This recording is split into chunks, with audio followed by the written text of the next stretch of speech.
موت ڈر رہی تھی اور حسین کا اصغر للکار رہا تھا.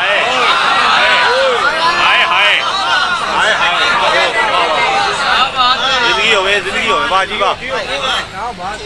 حسین نے سب سے چھوٹا سب سے آخر میں بھیجا.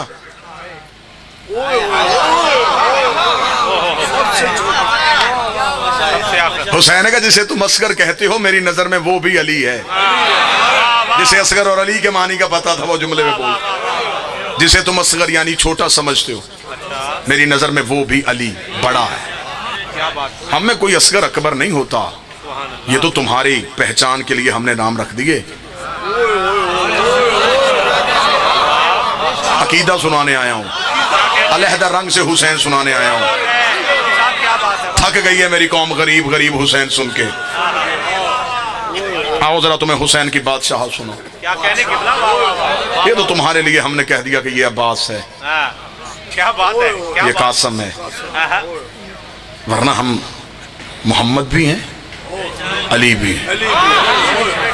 صادق بادشاہ کے ایک باس بندے نے آ کے پوچھا, اس نے کہا مولا آپ سارے محمد ہیں, پھر کوئی موسیٰ کیوں, کوئی رضا کیوں, کوئی تقی کیوں, کوئی نقی کیوں, کوئی زین العابدین کیوں؟ سارے محمد ہے, پھر نام سب کا محمد ہی کیوں نہیں؟ امام نے فرمایا سامنے الماری سے قرآن اٹھا کے امام کے ہاتھ پہ رکھا. امام نے کہا کیا یہ؟ اس نے کہا قرآن ہے. امام نے کہا یہ رحمان کیوں, یہ آل عمران کیوں, یہ بقرہ کیوں؟ جو بول سکتا ہے وہ بندہ میرے ساتھ. فرمایا بکھرے تو صورتیں, سمٹے تو قرآن, ہم بکھرے تو کئی, سمٹے تو محمد.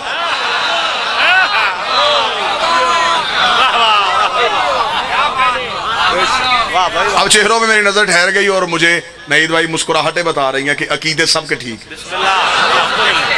اب میں جملہ کہنے لگا ہوں, 14 قلت میں ہو جائیں تو توحید ہے, توحید کثرت میں آ جائے تو 14 ہے.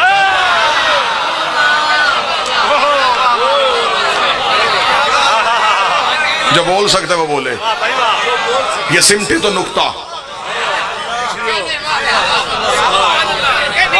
ہر چیز کا آغاز ہے ہی نقطے سے. نقطے کے بغیر کوئی حرف بھی وجود میں نہیں آتا. نقطہ نیچے سے اوپر کھینچو تو الف بن جاتا ہے, نقطہ لٹا دو تو با بن جاتی ہے, نقطہ نیچے سے اوپر گیا تو پردے میں بول پڑا, بستر پہ لیٹ گیا تو محمد بن گیا.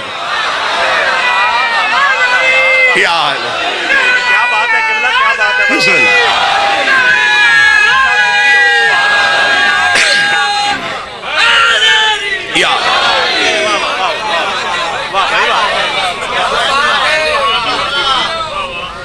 ہم علی ولی اللہ کے قائل ہیں, لیکن اس علی کے قائل ہیں جو علی ہے.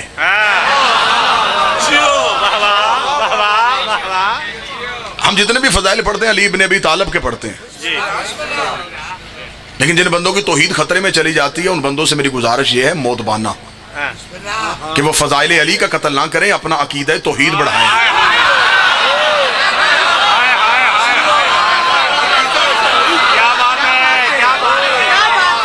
عظمت توحید کی آڑ پہ ہم آپ کو فضیلت علی کا قتل نہیں کرنے دیں.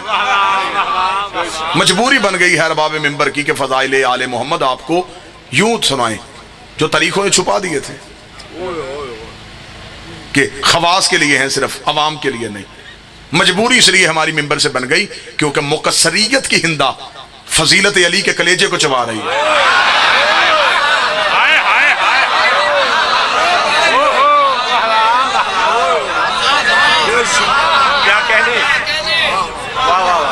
آج شیعہ ہو کے زمانہ اسے شیعہ کہتا ہے اور وہ آگے پوچھتا ہے علی کا اختیار کیا ہے, علی کیا کر سکتے ہیں. نعید بھائی میرا جی چاہتا ہے, علم عباس کے سائے میں بیٹھا ہوں, کہ میرا جی چاہتا ہے کہ جو علی کے اختیار نہیں مانتے اسے میں سامنے بٹھا کے قرآن سے ابلیس کے اختیار سناؤں.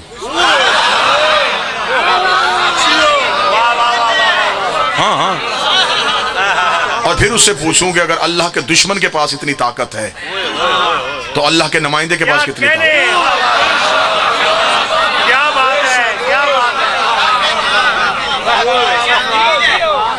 علی ہر جگہ پہ مدد کیسے کر دیتا ہے؟ علی تو ہر جگہ پہ مدد نہیں کر سکتے, لہٰذا آپ شیعہ یا علی مدد نہ کہا کریں.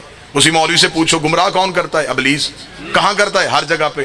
تو حد نہیں ہو گئی؟ کوئی غائب رہ کے گمراہ کر سکتا ہے تو کوئی غائب رہ کے ہدایت بھی تو کرے.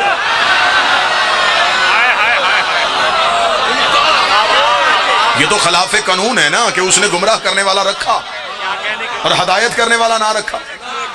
قیامت والے دن وہ انسان کو دوزخ میں پھینکنے لگے اور انسان کے کس جرم پہ؟ گمراہ کرنے والا تو رکھا تھا, ہدایت کرنے والا تو رکھا ہی نہیں. اختیار سناؤں تجھے, طاقت سناؤں, طاقت کیا تھی اس کے پاس؟ اس ملعون کے پاس طاقت یہ تھی, قرآن لے آؤ ممبر پہ میں تمہیں قرآن سے دکھاؤں. ابراہیم نے خواب دیکھا کہ میں نے بیٹا ذبح کرنا ہے. صبح کو اٹھ کے ابراہیم نے بیٹے کو صرف بتایا, اسماعیل ماں کو نہ بتانا, میں نے خواب دیکھا ہے, مجھے قربانی دینی ہے تیری.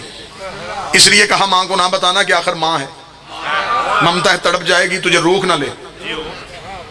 قرآن کہتا ہے کہ ابراہیم نے بیوی کو نہیں بتایا, اسماعیل نے ماں کو نہیں بتایا, بیوی ہاجرہ کو نہیں پتا. یہ اب سنا ہے نا آپ؟ ابراہیم اسماعیل کا ہاتھ لے کے چلے گئے. تھوڑی دیر بعد دروازے پہ دستک ہوئی, ابلیس نے آ کے کہا بی بی ہاجرہ سے کہ ابراہیم تیرے بیٹے کو ذبح کرنے گیا ہے. رکھ سر پہ مولوی کے قرآن. جس خواب کا ابراہیم نے ماں کو نہیں بتایا, ابلیس کو کیسے پتا چل گیا؟ مجھے قدردان لوگ میں نے دیکھے تو میں نے یہ لفظ شروع کیے, جو خواب ابراہیم نے اپنی بیوی اور اسماعیل کی ماں کو نہیں بتایا, ابلیس کو کیسے پتا چل گیا؟ مولوی کہتا ابلیس ابراہیم کی نیت جانتا تھا, ابلیس کو نیت کا پتا چل گیا تھا. حد نہیں ہو گئی؟ ابلیس نیتیں جان سکتا ہے, علی ارادے نہیں جان سکتا. وہ نیتیں جان لے نبیوں کی.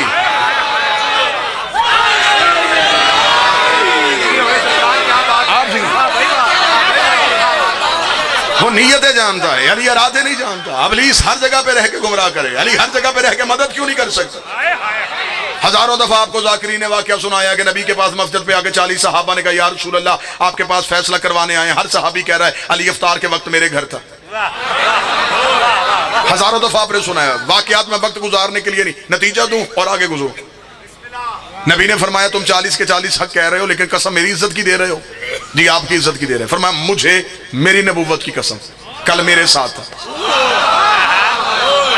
حجرے سے شہزادی کی آواز آئی, میرا بابا تو صدیق اکبر ہے, لیکن کل علی حجرے میں افطار کے وقت. سامنے بیٹھے ہوئے ساتھیوں نے کہا یا رسول اللہ یہ کیا بات ہوئی, ہر جگہ پہ علی, یہ کیسے ہو سکتا ہے؟ فرمایا اس کا جواب میں کل آج شام کو مغربین کی نماز کے بعد دوں گا. جب رات کی نماز پڑھنے کے لیے آنا تو گھر سے پانی کا ایک ایک پیالہ لے کے آنا. پانی کے پیالے لے گئے. جی یا رسول اللہ ہم نے سوال کا جواب پوچھا. فرمایا باہر صحن میں رکھو. باہر صحن میں رکھے. نبی نے نماز پڑھائی. نماز پڑھانے کے بعد نبی باہر گئے. باہر جا کے کہا ہاں تمہارا سوال کیا تھا؟ یا رسول اللہ سوال یہ تھا کہ علی ہر جگہ پہ کیسے چلے گئے؟ رسول نے فرمایا میں جواب بعد میں دوں گا, پہلے تم مجھے بتاؤ چاند کس کس کے پیالے میں ہے؟ نہیں بھائی 40 کے 40 دعوے دار اٹھ کے کھڑے ہو گئے, چاند میرے پیالے میں, چاند میرے پیالے میں, چاند میرے پیالے میں. رسول نے فرمایا اب آسمان کی طرف دیکھو, چاند ایک ہے, 40 پیالوں میں کیسے چلا گیا؟ انہوں نے کہا یہ آپ بتائیں. فرمایا آسمان کا چاند 40 جگہوں پہ جا سکتا ہے, جس کی انگلی کے اشارے سے 2 ٹکڑے ہو وہ 40 جگہوں پہ نہیں جا سکتا.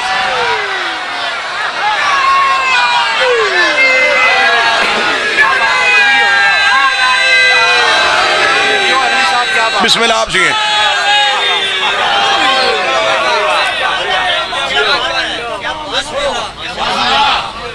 علی سے پہلے عبادت کا انتظام نہ تھا, ادب خدا کا تھا, محمد کا احترام نہ تھا.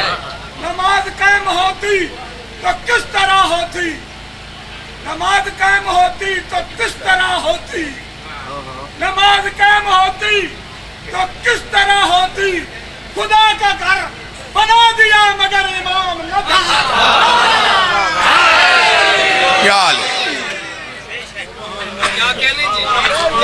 ابلیس کو طاقت اور مہلت توحید نے دی تھی, اس کی ذاتی نہیں تھی. اس نے اللہ سے کہا تھا میں مقابلہ کروں گا لیکن ایک شرط پہ کروں گا, طاقت بھی تو دے گا مہلت بھی دے گا. خدا نے کہا طاقت بھی دوں گا مہلت بھی دوں گا, مقابلہ پورا کرنا.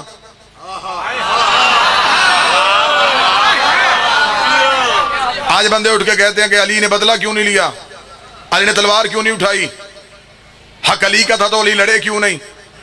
طاقت کے ہوتے ہوئے ابلیس کو چھوڑ دے تو اس کی ربوبیت میں کوئی فرق نہیں آتا. 2-4 منکروں کو علی چھوڑ دے تو علی کی حمیت میں بھی کوئی فرق نہیں آتا.